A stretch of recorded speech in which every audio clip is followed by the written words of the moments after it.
Coucou les héros! J'espère que tout le monde va bien. Aujourd'hui, je vous fais une petite vidéo sur les horodateurs sur Paris parce qu'il y a vraiment un petit problème parce que beaucoup de gens ne sont pas au courant et se mangent des amendes alors qu'ils ont forcément la carte de stationnement sur leur tableau de bord. Allez, c'est parti, générique!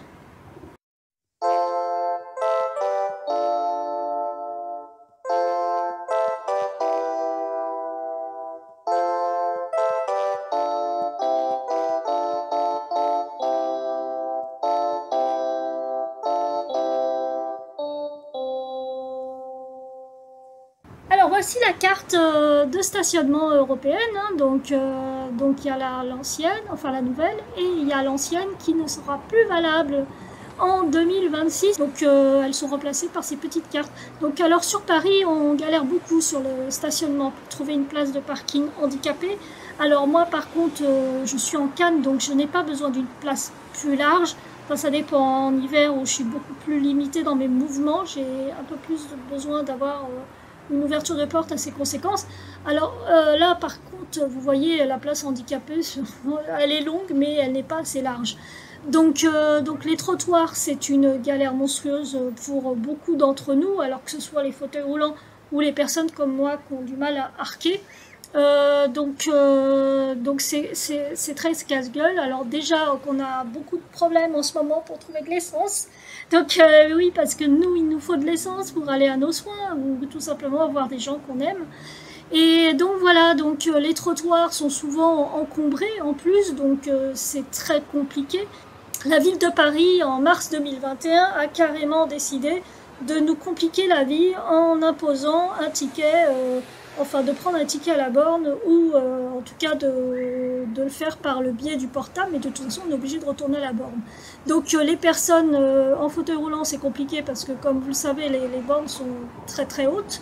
Moi déjà, je la trouve trop haute pour moi, je fais 1m55.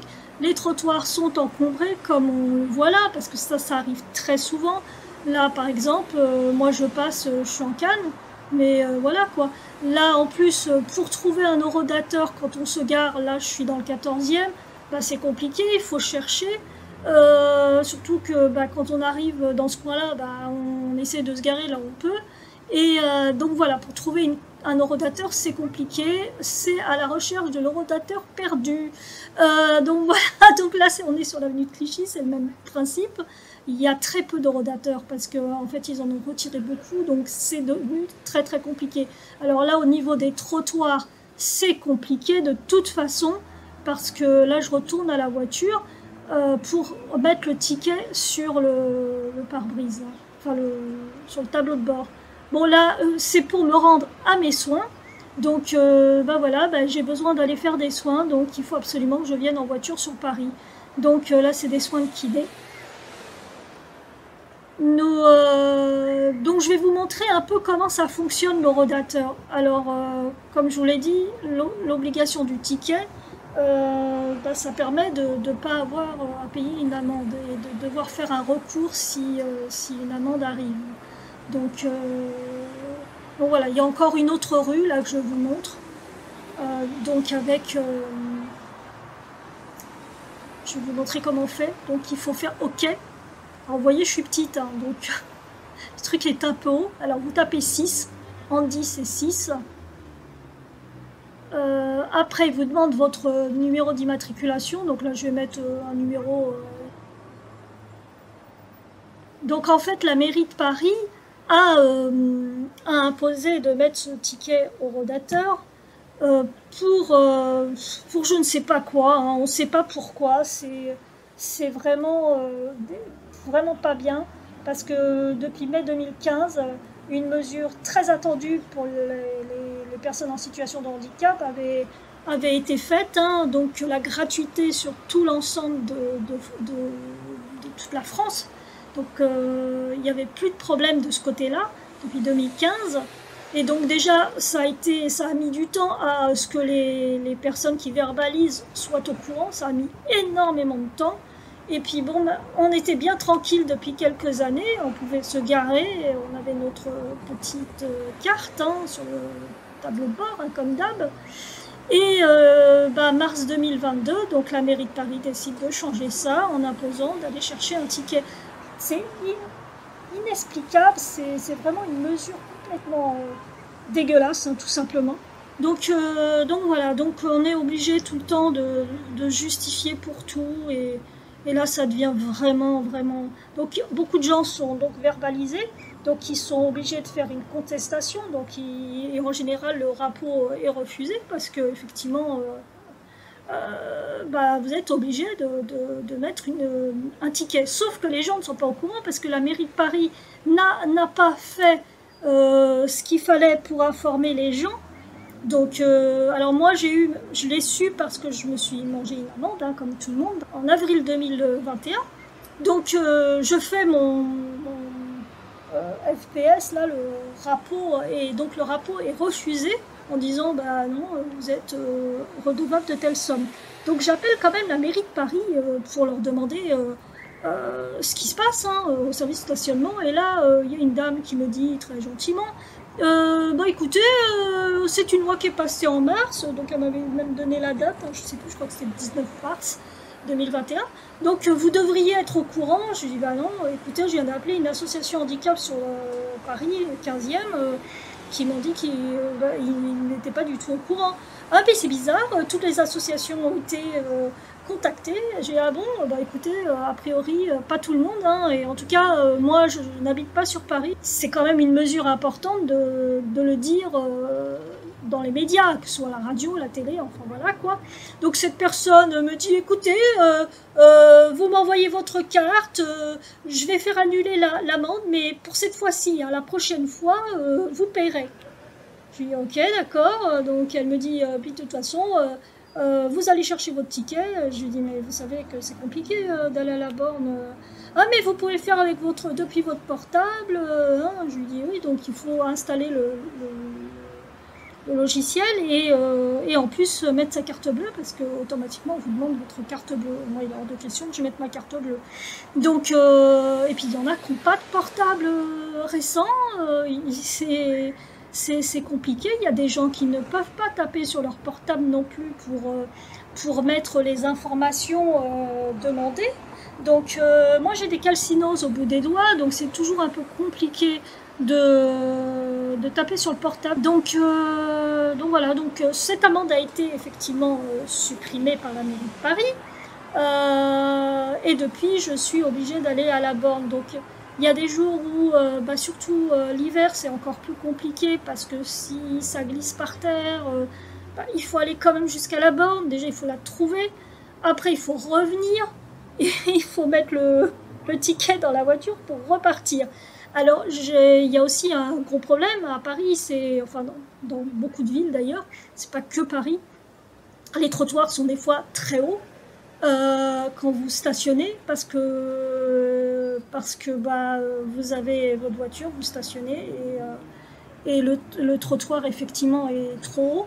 Donc vous êtes embêté pour sortir déjà de la voiture parce que des fois moi je suis obligée de me mettre un peu plus loin que le trottoir, pouvoir passer ma jambe pour pouvoir descendre de la voiture parce que si le trottoir est trop haut, je suis trop basse et donc je peux pas me relever de la voiture. Donc ça c'est un gros problème aussi. Alors c'est pour ça que les places handicapées qui sont aux normes, parce que comme vous avez vu, celle que je vous ai montrée tout à l'heure, elle n'est pas du tout aux normes, hein, elle est carrément trop... Elle est très longue, mais elle n'est pas assez large de toute façon. Donc forcément sur Paris, les normes handicap ne sont pas respectées. Donc ça c'est vraiment un gros problème. Le problème que cette loi de mai 2015, ça permettait pour les personnes qui sont en situation de handicap et qui sont forcément pénalisées parce qu'ils ne peuvent pas prendre des transports en commun, ils ne sont pas adaptés pour les personnes en situation de handicap. Dans la plupart des stations, il y a des fois des escalators. À un moment, il y a un escalator du quai jusqu'au premier niveau, enfin au moins un. Et puis après, comme par hasard, il n'y a plus d'escalator pour remonter à la surface. Donc moi je galère un peu. En plus les escalators, moi ça me donne le tournis. Enfin bon, je suis pas très bien dans les escalators, mais j'ai pas le choix. Je peux pas monter les escaliers. Donc essayer de monter des escaliers avec des jambes qui se plient à 90 degrés sans les bons jours pour moi, c'est très compliqué. Donc surtout pour les descendre en fait. C'est même plus difficile de les descendre que de les monter.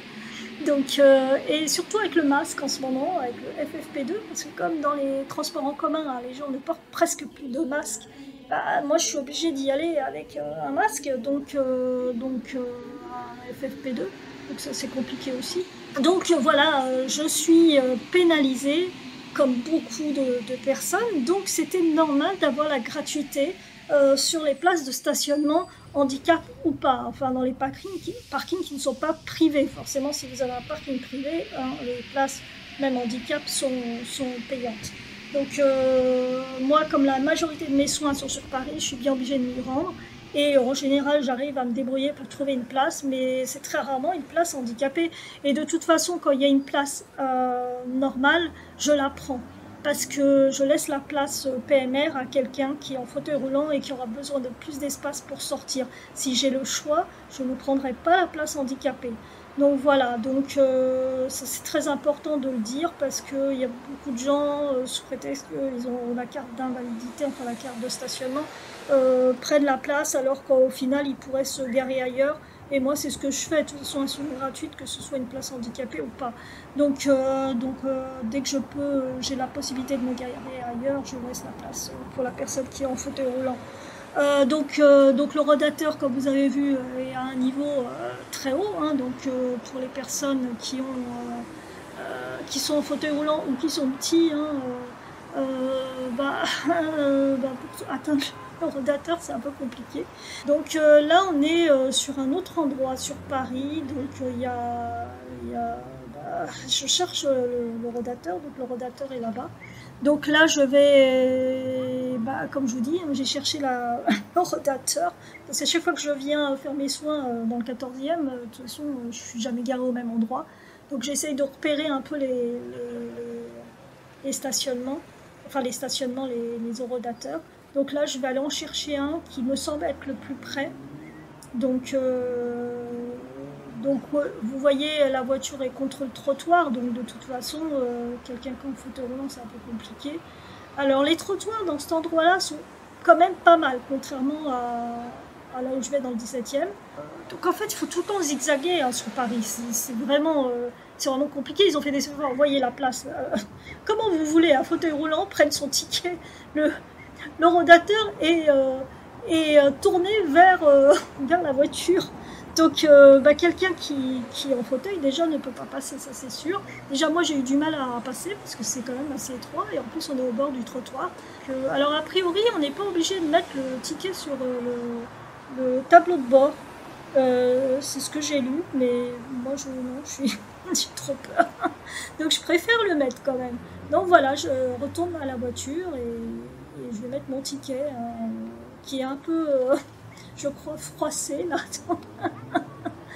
Alors il y a une possibilité depuis octobre de demander un ticket, un référencement qui s'appelle Handistat, stationnement.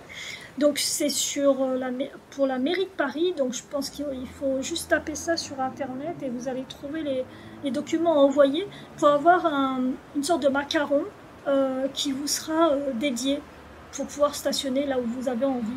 Sur Paris, je viens juste d'être au courant parce que j'ai fait des recherches sur internet avant de démarrer la vidéo et j'ai découvert qu'ils avaient ouvert ce truc en Handistat. Donc je pense que c'est récent, je crois que c'est depuis octobre. Donc je pense que beaucoup de gens se sont plaints. Donc moi je vais faire mon dossier pour pouvoir obtenir ce fameux macaron, pour pouvoir ne plus aller chercher mon ticket de stationnement sur Paris. Alors ça c'est valable que pour les gens qui habitent sur Paris et sa banlieue. Donc voilà, donc si vous n'habitez pas en banlieue, vous venez de temps en temps à Paris, vous habitez à Poitiers, et ben non, ça ne marchera pas. Donc malheureusement pour vous, vous serez obligé d'aller chercher un ticket. Mais pour des gens qui sont très souvent sur Paris comme moi, pour des soins, parfois pour aller voir des musées, hein, des expos, enfin ce genre de divertissement, Donc voilà, donc j'espère que cette vidéo n'a pas été trop longue et que vous avez bien compris le système. En tout cas, j'espère que surtout vous allez pouvoir dès à présent ne plus être verbalisé en faisant cette manip. Hein. Alors, ce qui est navrant de la mairie de Paris, c'est de ne pas avoir fait une information suffisante là-dessus. C'est toujours les personnes handicapées qui doivent chercher tout le temps pourquoi, faire des démarches. Et en plus, souvent, les services ne répondent pas aux questions des personnes. Donc, c'est très compliqué d'avoir des renseignements clairs. Et puis, bon, il y a toujours ce côté un peu méprisant des personnes qu'on a au téléphone. Oui, non, mais bon, vous devriez être au courant. Tout le monde est au courant. Non, tout le monde n'est pas au courant. Et là, on est à 1 an et demi après, plus d'1 an et demi après. Il y a encore des gens qui sont verbalisés. Moi, je vois sur les réseaux sociaux, je lis pas mal de messages. Et c'est vrai que j'hallucine parce que je me dis, ça veut dire qu'en fait, pas grand-chose a été fait, ou très peu. Et puis les associations, effectivement, sont là pour informer les personnes, les associations handicap. Mais bon, c'est compliqué pour elles aussi, il manque de personnel, parce que souvent c'est du bénévolat, donc c'est compliqué, quoi. Donc voilà, j'espère que cette vidéo vous a été utile, et que vous allez pouvoir vous garer en toute sécurité et sérénité surtout, parce que ça c'est important. Parce que si on fait des soins et qu'on est stressé, ah, elle est où la borne, bon voilà quoi. Et puis la crainte d'être toujours verbalisée, moi j'ai toujours cette crainte, donc moi je garde les tickets, alors comme vous voyez j'en ai plein sur le en fait je les garde au moins 2 mois, au cas où je reçois une amende entre temps, et ben je peux justifier par le ticket, donc je vais chercher le ticket, donc j'en ai des dizaines, et puis au bout de 2 mois je balance ceux d'il y a 2 mois, quoi. Donc voilà. Donc c'est comme ça que je procède pour le moment, et on verra bien. En tout cas, merci les héros d'avoir écouté cette petite vidéo. J'espère qu'elle vous a plu. Alors n'oubliez pas le pouce en l'air, vous abonner à la chaîne Andy Hero, ça c'est très très important. Et puis n'hésitez pas sur vos commentaires, je répondrai si vous avez besoin d'aide pour le dossier pour le handistat par exemple. Et puis si vous avez besoin d'autres renseignements, je vous répondrai sans problème. Bisous les héros, à bientôt, je vous embrasse, vous êtes trop cool.